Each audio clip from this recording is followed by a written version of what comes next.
নমস্কার, নববার্তা বাংলা নিউজে সবাইকে স্বাগত জানাই। আজকের সংবাদ শিরোনাম: নন্দীগ্রামে কৃষি সমবায় নির্বাচনে ধুন্ধুমার, আহত বিজেপি তৃণমূল কংগ্রেসের কয়েকজন কর্মী সমর্থক।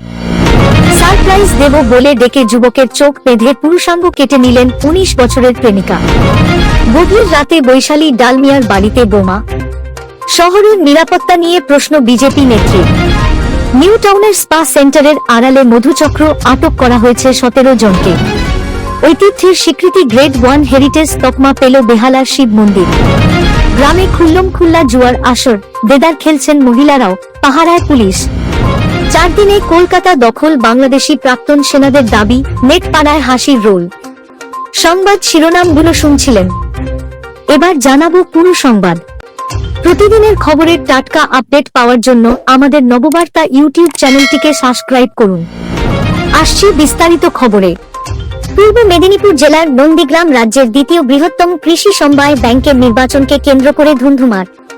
এদিন সকাল থেকে কৃষি সমবায় নির্বাচনকে কেন্দ্র করে বিজেপি এবং তৃণমূল উত্তেজনা ছিল টানটান। কয়েক ঘন্টা ভোট হতে নন্দীগ্রামের কাঞ্চননগর হাইস্কুলের সামনে দেখা গেল বোমাবাজির ঘটনা, যাকে কেন্দ্র করে রীতিমতো উত্তেজনার সৃষ্টি হয়েছে গোটা এলাকায়। স্থানীয় সূত্রে জানা গিয়েছে, পুলিশের কমব্যাট ফোর্স মোতায়েন করা হয়েছিল ভোট কেন্দ্রের সামনে। টান টান উত্তেজনার মধ্যেই ভোট গ্রহণ শুরু হয়। অভিযোগ, ভোটের মধ্যেই শুভেন্দু অধিকারীর ঘনিষ্ঠ বিজেপি প্রার্থী মেঘনাথ পাল ও তার অনুগামীদের সঙ্গে তৃণমূল কর্মীদের বচসা ধস্তাধস্তি শুরু হয়। দফা দফার গন্ডগোল চলতে থাকে দুপক্ষের মধ্যে। তখনই বোমাবাজি শুরু করে দুষ্কৃতীরা।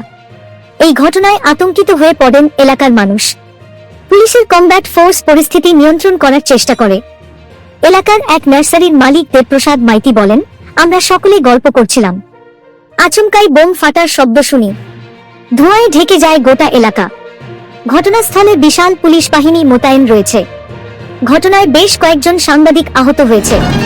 সারপ্রাইজ দেব বলে জঙ্গলে ডেকে নিয়ে গিয়ে চোখ বেঁধে প্রেমিকের পুরুষাঙ্গ কেটে দেওয়ার অভিযোগ উঠল প্রেমিকার বিরুদ্ধে। হাওড়ার ডোমজুট থানার পার্বতীপুরের এই ঘটনায় ১৯ বছরের সোমাইয়া খাতুনকে গ্রেপ্তার করেছে পুলিশ। প্রেমিক আব্দুর রহমানকে এসএসকেএম হাসপাতালে ভর্তি করা হয়েছে। তার অবস্থা আশঙ্কাজনক বলে জানিয়েছেন চিকিৎসকরা। জানা গিয়েছে, প্রায় বছর দুয়েক ধরে আব্দুর রহমানের সঙ্গে সোমাইয়ার প্রণয়ের সম্পর্ক ছিল। তবে সম্প্রতি সম্পর্কে শীতলতা এসেছিল। সোমাইয়াকে গুরুত্ব দিচ্ছিলেন না আব্দুর রহমান। এর জেরে শনিবার সন্ধ্যায় ফোন করে আব্দুর রহমানকে স্থানীয় একটি জঙ্গলে ডেকে পাঠায় সোমাইয়া। জানায়, তাকে সারপ্রাইজ দেবে সে। প্রেমিকার ফোন পেয়ে নির্দিষ্ট জায়গায় পৌঁছে যান আব্দুর রহমান। তখন ফের সারপ্রাইজ দেওয়ার কথা বলে আব্দুর রহমানের হাত গাছের সঙ্গে বাঁধে প্রেমিকা।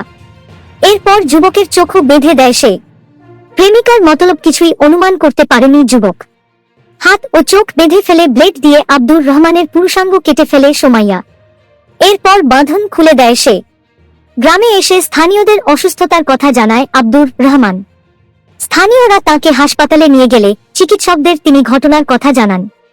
এরপর স্থানীয়দের কাছ থেকে খবর পেয়ে পুলিশ পৌঁছে অভিযুক্ত প্রেমিকা সোমাইয়া খাতুনকে গ্রেপ্তার করে। রাতের অন্ধকারে বৈশালী ডালমিয়ার বাড়িতে বোমা। শনিবার দুই যুবক বোমা মেরে পালিয়ে যায় বলে অভিযোগ বিজেপি নেত্রীর। অল্পের জন্য রক্ষা পান বৈশালী ও তার ছেলে।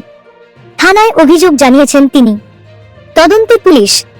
বৈশালী জানিয়েছেন, রাত 11:15 নাগাদ তিনি বাড়ির বারান্দায় বসেছিলেন। সেই সময় হঠাৎ বিকট শব্দে কেঁপে ওঠে বাড়ি। আগুনের ঝলকানি দেখতে পান। প্রথমে কিছু বুঝতে না পারলেও তার দাবি, পরে তিনি বুঝতে পারেন বাড়ি লক্ষ্য করেই বোমা মারা হয়েছে। বিজেপি নেত্রী জানাচ্ছেন, তার সঙ্গে কারো শত্রুতা নেই। কারা, কেনি বা এই হামলা চালালো তা নিয়ে দ্বন্দ্বে রয়েছেন তিনি।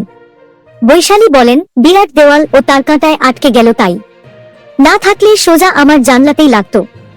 আমি বারান্দায় বসেছিলাম, প্রচন্ড আওয়াজ শুনতে পাই। হিন্দি সিনেমার দৃশ্যের মতো আগুনের ঝলকানি দেখতে পাই। কি কারণে এই হামলা বুঝতে পারছি না। কলকাতা শহরে নিরাপত্তা কমে গিয়েছে। এছাড়াও আশঙ্কা প্রকাশ করে বলেন, আমি ও আমার ছেলে বিভিন্ন সময় গাড়িতে যাতায়াত করি। ওরা তো গাড়িতেও হামলা চালাতে পারত, তখন কি হতো। কলকাতায় নিরাপত্তা নেই। ঘটনার তদন্ত শুরু করেছে পুলিশ। নিউ টাউন শহরের আধুনিকতার প্রতীক হিসেবে পরিচিত হলেও সেখানে চলছিল এমন এক দেহ ব্যবসার চক্র যা অবাক করে দেওয়ার মতো। নামি মলগুলোর পাশে ঝকঝকে স্পা সেন্টারের আড়ালে চালানো হচ্ছিল মধুচক্র। এই স্পা সেন্টারগুলো একদিকে যেমন যাতায়াতকারী সাধারণ মানুষকে আকর্ষণ করছিল তাদের বিজ্ঞাপনে, অন্যদিকে তেমনই সেখানে চালানো হচ্ছিল অবৈধ দেহ ব্যবসা।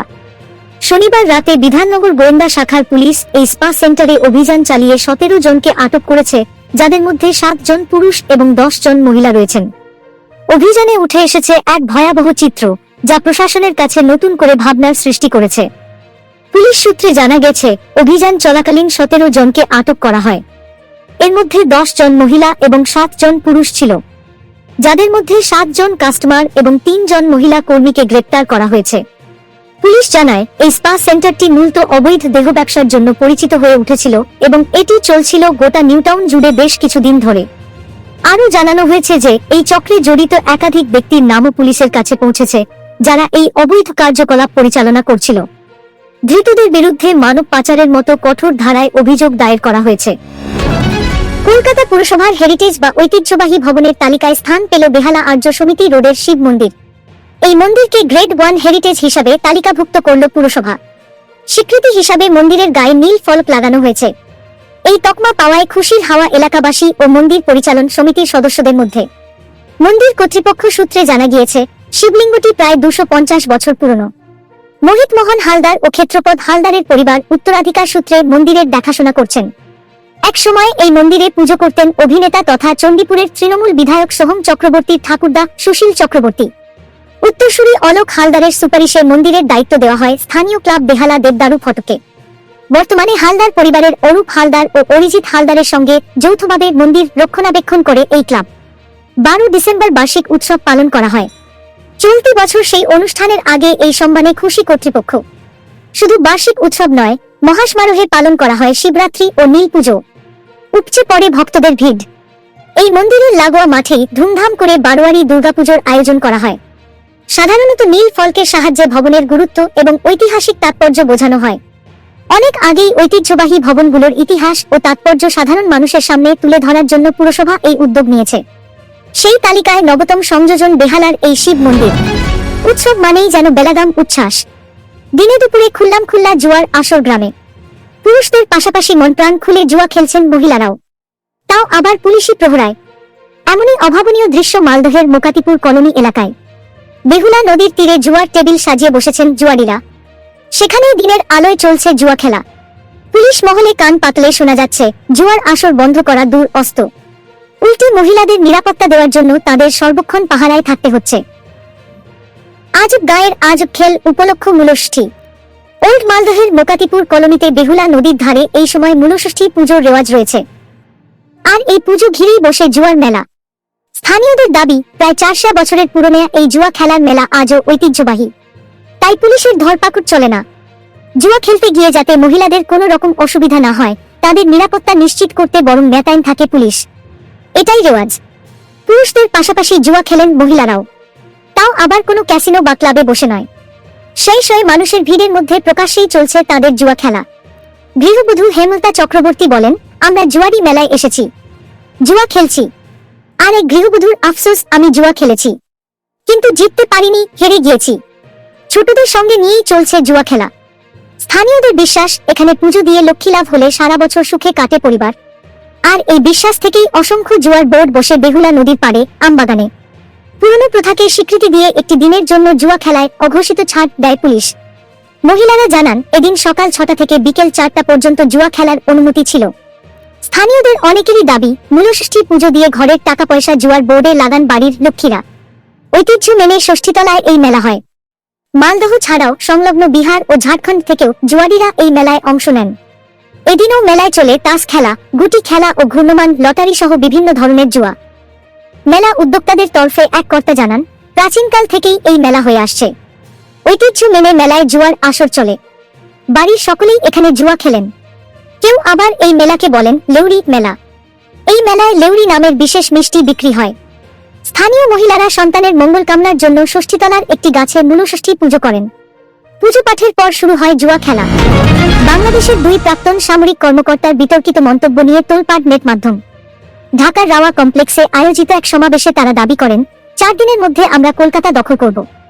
ভারত তো দূরের কথা, আমেরিকাও আমাদের সঙ্গে টিকতে পারবে না। সেই মন্তব্যের ভিডিও ভাইরাল হতেই শুরু হয় নেটিজেনদের তীব্র সমালোচনা ও কটাক্ষ। এক প্রাক্তন সামরিক সদস্য বলেন, আমরা 5,000 সৈন্যের মধ্যে 2,500 জন নিয়ে যুদ্ধে যেতে প্রস্তুত। আমাদের সঙ্গে 30 লাখ ছাত্রজনতা থাকলে কেউ আমাদের টক্কর দিতে পারবে না। উত্তেজিত এক বৃদ্ধ আরো বলেন, আমাদের প্রশিক্ষণ ভারতের চেয়ে অনেক উন্নত। 18 কোটি জনগণকে সঙ্গে নিয়ে আমরা 4 দিনে কলকাতা দখল করতে পারি। এই বক্তব্যকে ঘিরে সোশ্যাল মিডিয়ায় সমালোচনার ঝড় ওঠে। এক নেটিজেন বলেন, ওরা বুঝতে পারেননি যে ভারতের ক্ষেপণাস্ত্রগুলো শুধু প্রদর্শনের জন্য নয়। অপর একজন বলেন, কি খেয়ে এমন মন্তব্য করছেন? গ্লোবাল ফায়ার পাওয়ার 2024-এর পরিসংখ্যান অনুযায়ী সামরিক শক্তিতে ভারত বিশ্বের 4র্থ স্থানাধিকারী, যেখানে বাংলাদেশ 37তম। আর এবার বাংলা থেকে পাল্টা হুঙ্কার শোনা গেল রাজ্য বিজেপির সভাপতি তথা কেন্দ্রীয় মন্ত্রী সুকান্ত মজুমদারের গলায়। সুকান্ত বললেন, বাংলাদেশ সেনাকে আটকাতে কলকাতার সিভিক পুলিশই যথেষ্ট। এবার নজর রাখবো আজকের আবহাওয়ার খবরে। কলকাতা সহ আশপাশের জেলাতে সেই অর্থে জাঁকিয়ে শীতের দেখা না মেলাতে মুখ ভার শীতপ্রেমীদের। এরই মধ্যে আবার বৃষ্টির কথাও শোনাচ্ছে হাওয়া অফিস। দক্ষিণবঙ্গের পাশাপাশি ভিজতে পারে উত্তরবঙ্গের কিছু জেলাও। এদিন দার্জিলিং, কালিম্পং, 2 দিনাজপুরের কিছু জায়গায় হালকা বৃষ্টি হতে পারে। একই সঙ্গে দার্জিলিংয়ের কিছু জায়গায় তুষারপাতের সম্ভাবনা থাকছে। তবে কোচবিহার ও আলিপুরদুয়ারে বৃষ্টির সম্ভাবনা নেই। আগামী 24 ঘন্টায় শুধু উত্তরবঙ্গ নয়, দক্ষিণবঙ্গের বীরভূম, পশ্চিম বর্ধমান, বাঁকুড়া, পুরুলিয়া, ঝাড়গ্রাম, পশ্চিম মেদিনীপুর, নদিয়া, মুর্শিদাবাদের কিছু জায়গায় বিক্ষিপ্তভাবে বৃষ্টি হতে পারে। তবে বাকি জেলাগুলি মোটের উপর শুকনোই থাকবে। পরবর্তী সংবাদ দেখার আমন্ত্রণ জানিয়ে এখনকার মতো শেষ করছি। নববার্তা বাংলা সংবাদ দেখতে এবং অথেন্টিক টাটকা খবরের জন্য চ্যানেলটিকে সাবস্ক্রাইব করে রাখুন। ধন্যবাদ সবাইকে।